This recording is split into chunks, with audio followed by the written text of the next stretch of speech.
Hindi maintindihan ng ilang mga Pacers fans kung bakit ibinangko ni Rick Carlisle itong si TJ McConnell na siyang umiinit nagbabaga sa third quarter. Nakascore lang naman ng 13 points itong si McConnell sa third quarter para ipahype ang kanyang kasama para mag-comeback sa malaking kalamangan ng OKC Thunder. Sa fourth quarter, yun na sana ang pinakamagandang option para kay Coach Rick Carlisle para ipagpatuloy ang mainit na opensa nitong si TJ McConnell. Ngunit ang naging resulta dito ay ibinangko siya sa buong fourth. Ito ho'y umani ng samot-saring reaksyon. Ayon mismo sa mga ilang netizen ay nagkamali raw itong si Rick Carlisle sa kanyang ginawa. Ayon naman sa iba, mukhang ito raw yung isa sa mga rason kung bakit natalo sila.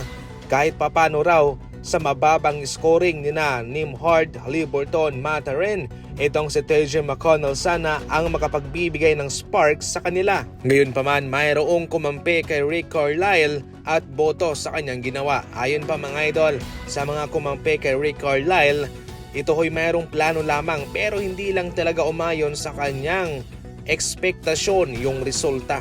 Ikaw, ano ang komento mo sa pagbabangko ng Indiana Pacers kay TJ McConnell? I-comment lang yan. Mga fans ng Golden State Warriors nasiyahan sa sinabi ni Del Curry, ang tatay ni Stephen Curry mga idol. Ayon pa mismo kay Del Curry, hindi pa magre-retiro ang kanyang anak na si Stephen Curry. Ito ho'y magpapatuloy pa rin na maglalaro hanggang umabot pa ito ng 40 to 41 years old. Sa ngayon, sa edad na 37 years old ay patuloy pa rin nagdudumina itong Stephen Curry para sa Golden State Warriors at kabilang ito sa mga kinatatakutan ng kanilang mga kalaban.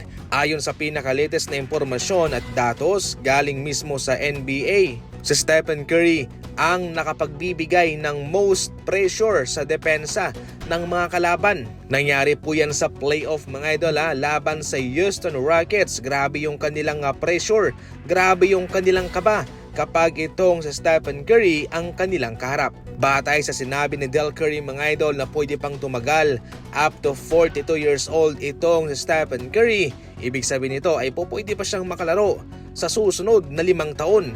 Depende sa kanyang katawan mga idol. Pacers laban OKC Thunder para sa Game 6.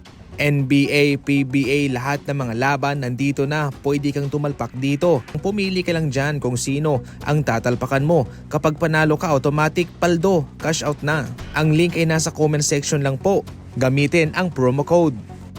Pagkatapos ng 15 mga labang inilaro ni Marcus Smart para sa Washington Wizards, ngayon ay inilagay na siya sa trading block. Ibig sabihin nito, mayroon ng go signal ang front office ng Washington Wizards galing mismo sa kanilang executive na oras na para i-trade itong si Marcus Smart. Itong si Marcus Smart mga idol ay hindi pa rin kinakalawang bilang isang defensive player. Malaki pa rin ang kanyang naaambag sa depensa para sa kanyang kupunan.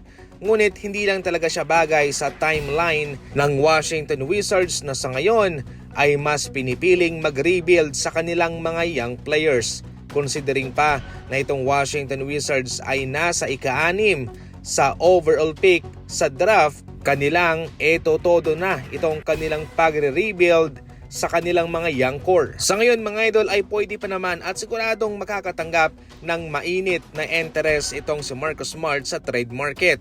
Kabilang sa ngayon sa mga inaasahan na magpapakita ng interest sa kanya ay ang Lakers, Milwaukee Bucks, Miami Heat o pwede ring piliin ng Celtics na magkaroon ng reunion sa kanya. Yan lang muna sa ngayon.